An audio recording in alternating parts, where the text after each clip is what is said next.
This is the 36D standard sports bra PDF pattern preview, starting with the cover page, which also has a test square so you can confirm you've printed your pattern correctly.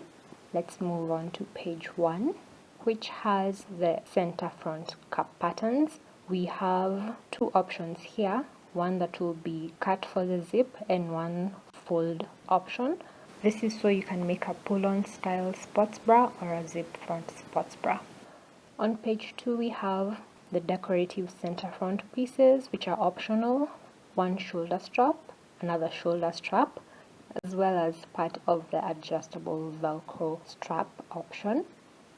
Onto page 3 we have the right outer cup pattern, which also has a frame.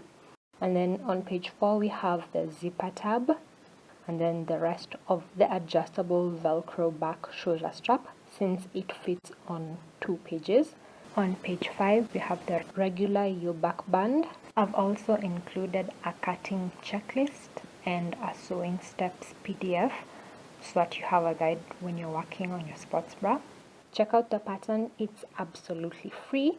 It will be linked in the description box below.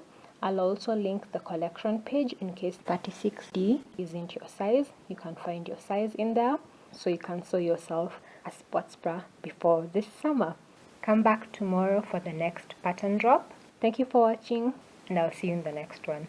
Bye!